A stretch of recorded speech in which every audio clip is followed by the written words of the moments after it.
Welcome to Scrolling to Death. Today I'm joined by Paul Raffile, a world-renowned intelligence analyst focused on cyber threats and transnational organized crime. Hi, Paul. Thank you for being here. Delighted to be here. Yeah. So first, tell me a little bit about your experience in the space and what brought you to work in this kind of crazy world. Yeah, for sure. So for the past 10 years, I've been an Intel analyst. Mm, My first job right out of college was tracking ISIS on social media platforms. wow. Um, and from there, I moved over to the corporate sector and was monitoring threats against executives, companies, products, and their employees. Okay. So more recently, I've been focused on cybercrime Mm-hmm. and its impact targeting Americans. Mm-hmm. In particular, I've been focused on a crime called financial sextortion, Mm-hmm. which is targeting youth at such a rapid scale over these past 24 months. Right. Thank you. So that's exactly what we're going to dig into today. And listeners here are parents, so I just want to educate parents on this heavy, horrible topic, but something that unfortunately parents need to be aware of and figure out how to protect our children from this and inform our children on this. So we're going to talk about like where it's happening, who's doing it, how it's happening, all that kind of stuff today. Whatever you can share is helpful for parents. So if you can just describe first, what is financial sextortion for people who haven't heard of that? Yeah, so let's actually go back a step and Okay. define sextortion. Sextortion is the act of blackmailing someone for some sexually explicit, Mm-hmm. material or threatening to reveal something if they don't comply. Mm-hmm. That's not necessarily a new crime. That's, of course, been going on since the start of the internet and texting. Yeah. But what is new is this financial component, turning that crime into a scam and then executing it at scale. Mm-hmm. So, just to put some numbers to this, back in 2021, there were only 139 reported cases of financial sextortion Mm-hmm. targeting minors here in the US. Just 2 years later, in 2023, that number was 26,000. So Wow. we jumped from 139 to 26,000 during that 2 year time frame. Mm-hmm. During this period, there's been 32 suicides of victims Mm-hmm. while they were being blackmailed. Mm-hmm. Almost all of them are young boys, 13 to 17, being targeted by this crime. Yeah.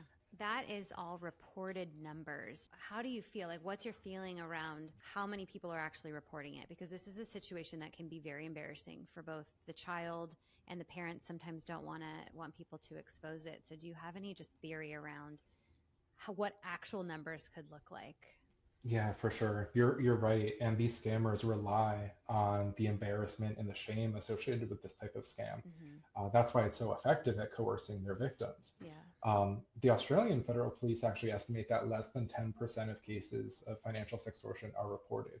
So if we're looking at 26,000 reported cases last year, Mm-hmm. that's probably more like 250,000 actual cases just here in the US alone. Wow. Okay. That's a lot.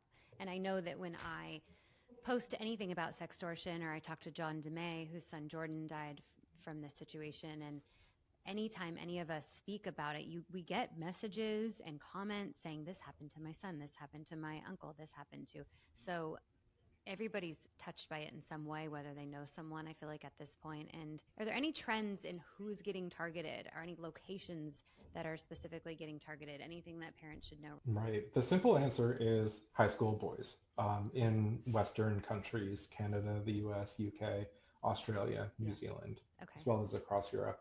Okay. High school boys, and they're and then how is this going down? So when they're getting targeted, can you walk parent listeners through how this happens?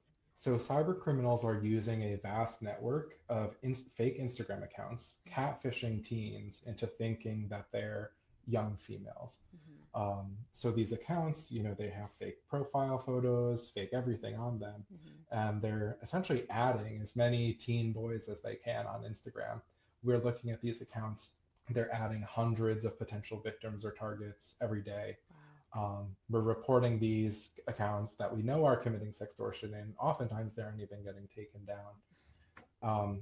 From there, this is obviously a numbers game. Not every kid is going to respond to that friend request or that follow request or even the initial messages. Mm-hmm. Um, so these scammers essentially just go down entire friends list and contact lists of folks and just add everybody that they can that fits into their target. Mm-hmm.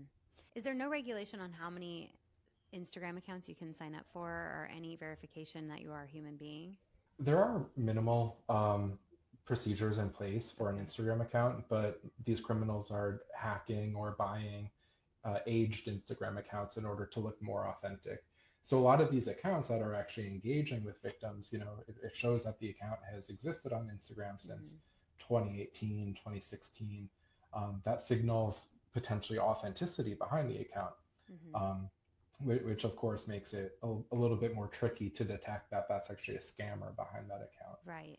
And John DeMay had mentioned that in his case with Jordan, the account that had contacted him was a Danny Roberts, a young girl's account, and it had actually been hacked. So that was a human girl that lived somewhere that's account had been hacked by the scammer.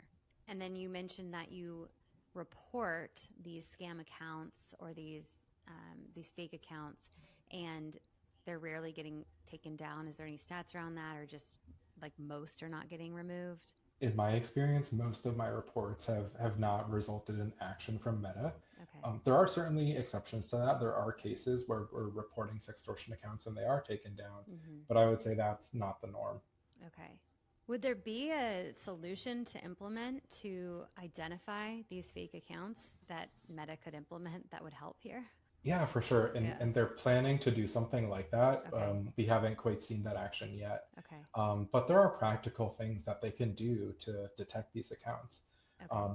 They're all following the same pattern.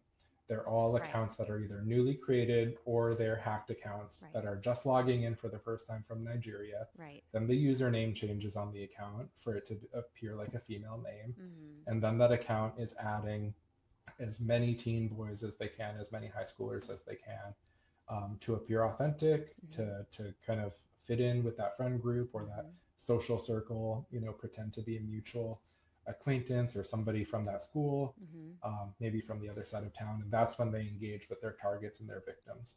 Right. Okay. So they start engaging, and if a teenage boy responds, now they're hooked in. And what does the scammer do from there once they're communicating with the victim or usually the teenage boy?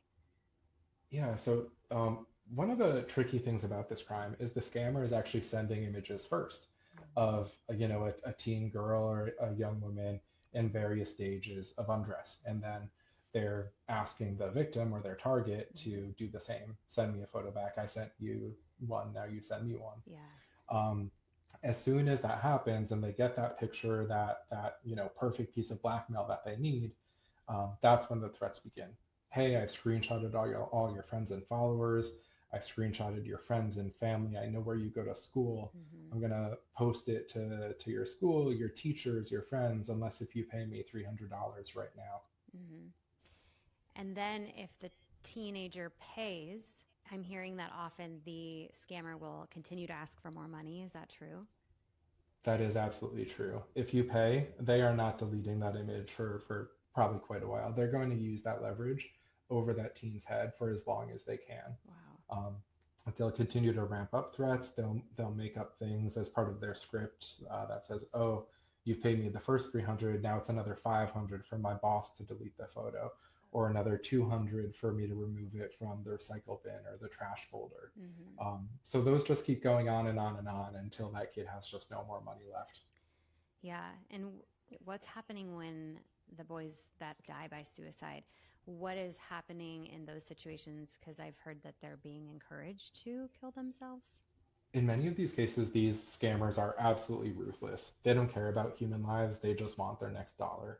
Mm. In the case of Jordan DeMay, we heard that he was encouraged to kill himself when he wasn't going to pay any more money. Right. We've seen these repeatedly in other cases where they just ramp up the pressure, Mm-hmm. just seem like they don't care about that kid's life and just torment them Mm-hmm. until they either pay or take their own life or they're able to exit the scam, block, change their usernames, deactivate their accounts, go dark, go private on social media for a while. Yeah. Um, Okay. And I know that Meta recently made an announcement. So something like, in order to help fight against sextortion, we're going to start blurring nude images in direct messages. And then I read the fine print of that update, and the images, yes, are blurred, but then you can just click on it to view it if you'd like. What do you think about that as a solution to help fight sextortion? I don't think that's going to help fight sextortion at all. You know, they're involved with the conversation. Like anyone's going to click on the image no matter what. Right. Like, especially a teenager. Right, correct. Um, You're like okay. you're like teasing them into seeing nudity rather than just sending it. And my thought is if you can identify it to blur it, why are we even allowing child sexual abuse material, minors nude images to be viewed at all? Absolutely. The other side of that, the announcement we got from Meta Uh-huh. was that if a teen tries to send a nude image, they're going to have a safety pop-up that, you know, says, hey, you shouldn't send nude images or whatever that safety pop-up says. Yeah. But then there's going to be a button to proceed anyway. Right. So how is that allowed? Right. It's one of those things that's like for some reason on the internet it's allowed, but in real life you would be like that's definitely illegal. Like so it's whether we need legislation to pass to help make it so that kids cannot send nude images online. Like I don't. Yeah. Okay. So that's our thoughts about that. And another example of just how I feel like Meta specifically is not making changes to help the sextortion situation. Let's talk about who's doing the sextorting. So you mentioned Nigeria. Can you tell listeners who these people are that are the sextorters or the scammers? Yeah. Absolutely. And this is where my research came in over this past year. Okay.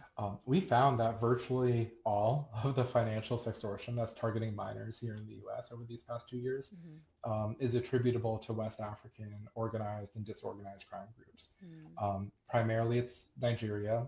We also see a lot of this activity coming from the Ivory Coast. Mm-hmm. These scammers call themselves Yahoo Boys. And what they're doing is they're trading their tactics, their techniques, their different scams, and their scripts online in their own kind of criminal networks. They have groups on Facebook that have thousands of Yahoo Boy members that are just sharing tactics on how to scam people. Here's a script to use, here's different images to use. They're literally sharing guides on how to sextort and blackmail teens Mm-hmm. on Facebook, on other platforms. Jesus. So yeah, it's a huge mess. Do these Facebook groups still exist where they're interacting and sharing scripts? They do still exist. There's been recent media from Wired last week that shed a light on a lot of these Facebook groups. And of course, these platforms, when they're made aware of whatever's in the media report, they remove those specific groups. We looked back on Facebook the next day and found all the other Yahoo Boy groups are still there. This is an example I see across all social media platforms. If they get bad PR, they'll make a change, but only to the item that was mentioned in the PR, not fix the problem in general. Like that, and that's not what we need. We don't need them to just band-aid up the PR piece. Like we need them to fix, like none of these Yahoo Boy scammers should be allowed to be sharing information on that platform. Opinion? Absolutely. Yeah. I get the same, you know, reaction and message every time where Yeah. if we highlight some material that's on these platforms that's illicit or against their policies, Yeah. what we hear back is, okay, thank you for letting us know. We've removed the content that you flagged for us, but they haven't removed all the other content using the same hashtag, sharing the same material, similar groups. So Do you it's feel just a like whack-a-mole approach.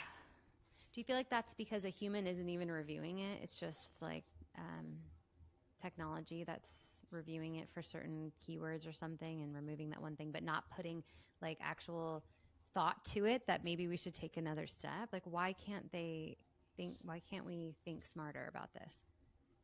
Well, there's one thing that I think Meta can do to Okay. actually have a dedicated team of analysts aggressively going after deplatforming Yahoo Boys. Yeah.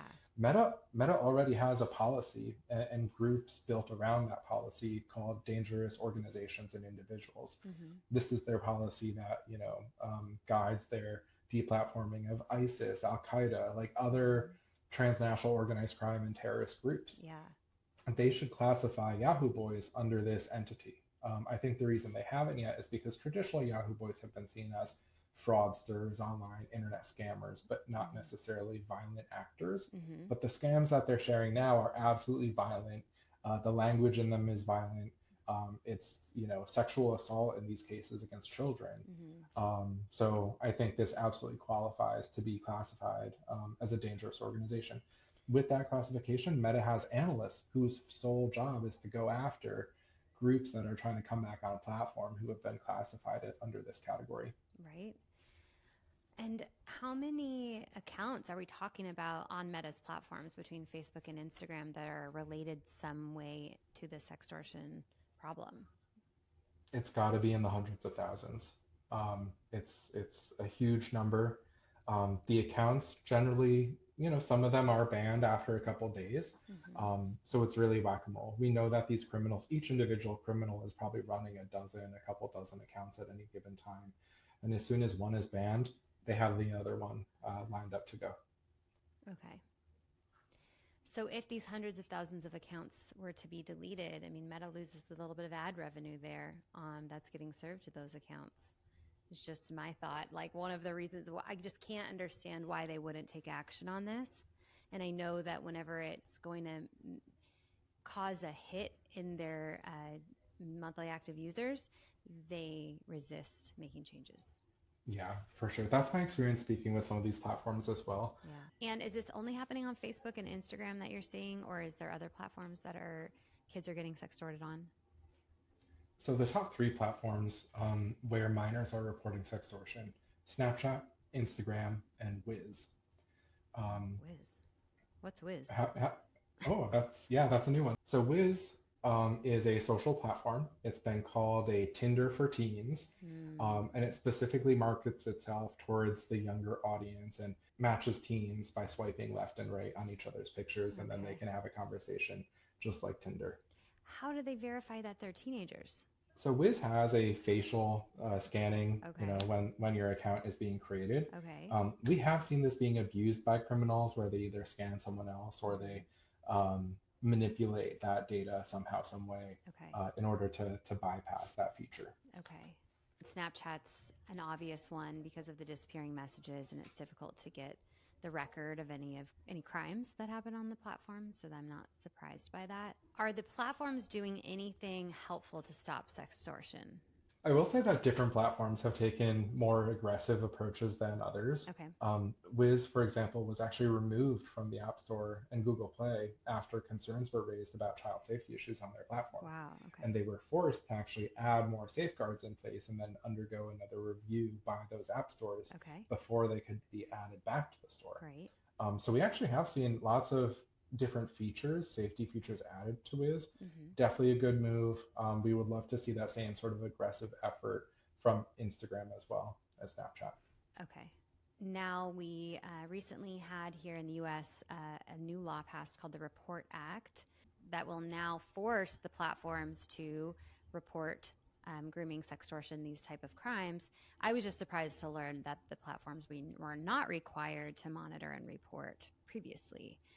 So that these stats that we're seeing in reports is definitely going to spike, I feel like, because now they'll be required to do the reporting, and that will be public information, and we'll actually know real numbers or more accurate numbers on how many kids are getting exploited on these platforms. So I'm glad to see that. Not glad to see the numbers spiking, but glad to see more transparency into what's actually happening, and that will force some positive change, I believe. You had posted something on LinkedIn recently that the U.S. Department of State had joined the fight in sextortion. Can you speak to that? Yeah, this was actually some pretty big news this past week. Uh-huh. A new government agency, U.S. Department of State, which has essentially remained silent on the sextortion coming out of Nigeria and West Africa. Uh-huh. They're now in the fight. They have just held a meeting with high-level ambassadors in Nigeria this past week. Mm-hmm. And one of the outcomes of that is the State Department is actually going to deploy a cybercrime advisor to Nigeria to help clamp down on cases of sextortion and other types of harmful internet fraud. Okay, that's good. And I know in John DeMay's case, I think was it the first one that they were able to find and extradite a couple of the Nigerian men that were involved in that case. Yep, that was the first case, and for 3 arrests that they made in that case out of the over 38,000 reported cases in these past 2 years, it's just a drop in the bucket. Hopefully, there's a lot more. Yeah, I agree. What didn't we cover that's important for parents to know regarding like stats, how this is happening, where it's happening? So I think it's important for parents to, of course they have the conversation, never send photos, that sort of thing. Yeah. Don't talk with strangers online. Yeah. I think there's an important second piece of that conversation where if it does happen, Right. come to us. We won't be mad. We'll help you through it. You definitely want to keep those doors open.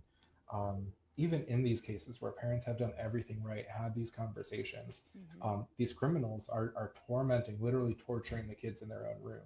And we've seen the tragic outcomes in these cases too. So anyone Yeah. can become a victim, Mm-hmm. even if you do everything right, even if you're aware of the scam, even if you've had these conversations. Yeah. So that's why I think we need to rely on the tech companies to truly deplatform these criminals once and for all.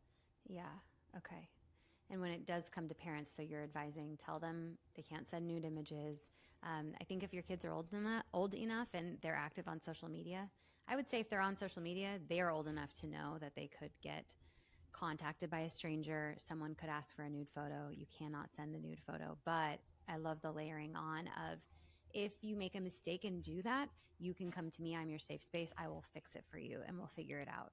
And there is hope and everything is going to be okay. Because I know a lot of these teenage boys just feel like their life is over. What's your thoughts on like teen social media use in general? I love to just throw this in there. Like, do you feel like social media now, with like a real lack of regulation, is safe for kids? Is there a certain age you would advise on after everything you've learned? I don't think I'm qualified to answer Okay. that, Okay. unfortunately. Yeah. If you had a kid that was 13, would you let them on social media? You can Oh confess my on God, I that. never thought about this. Um, we would probably have to have some very serious conversations about the risks before we even explore that option. Yeah. Great answer. Love that. So we definitely need to mention where to report it if it does happen to your family. So feel free to expand on that. So let's say the worst case scenario happens. Your kid or someone you know is a victim of sextortion and they come to you. Mm-hmm. What should they do? Yeah. First thing, definitely screenshot the evidence, Mm. block the criminal, do not maintain contact. That criminal, they're immediately telling that kid, do not block me. As soon as you block me, I'm going to leak the photos. Don't worry, they're very unlikely to actually leak the photos. Mm. They're just trying to get money super quick. Yeah. Block them, change your usernames or deactivate your accounts because once you block them, they will try to come back on a different account, Mm. searching you from another account. Wow. So either change your username so they can't search you, or deactivate your social media accounts for a couple of weeks. Mm-hmm. That's generally enough time for the criminal to forget about you. Everything's been deleted and they've moved on to other victims. Mm-hmm. If you're a minor, definitely report the incident to NCMEC, um, the National Center for Missing and Exploited Children. They have the cyber tip line Mm-hmm. at ncmec.org. Mm-hmm. If the images do end up getting posted in a very rare circumstance or sent to your friends in a group chat on Instagram, for example, these companies, these social platforms participate in a service called Take It Down Mm-hmm. in partnership with NCMEC. So if you go to takeitdown.ncmec.org, Mm-hmm. you can actually hash that photo, which will prevent it from being shared and it will take it down from those social platforms. Okay. Lastly, go to the FBI, submit a report at tips.fbi.gov or ic3.gov. Okay. Let them know that these crimes are happening and all these reports are helpful. Okay. Thank you. And even if, would you say, Paul, even if it doesn't follow through with like a full sextortion, like maybe even before the nude image is shared and you're being asked for a nude image and you start to feel weird about it, like at what point should you be like, I should probably report this? If you're a teen, you should report it as soon as another person tries to entice you or coerce you into sending a photo or doing something sexual. Yeah. Report it early, report it often. Mm-hmm. Sometimes the first report doesn't get it right, so report it again Okay. and then just block them. Okay. Thank you, Paul. I really appreciate all the work that you do to help protect our children from online harms like sextortion. Unfortunately, too many kids are getting targeted with this, and hopefully with legislation and real change on behalf of the platforms, we will see an improvement in this issue, but it really takes people like you speaking out on what's happening in these children's experiences. And for parents, please talk to your kids about this. Talk to them in whatever way is appropriate, you feel is appropriate, but it's important and could save their life one day. or could very much save them from a traumatic experience. So, Paul, thank you so much for being here. Thank you for having me. Of course.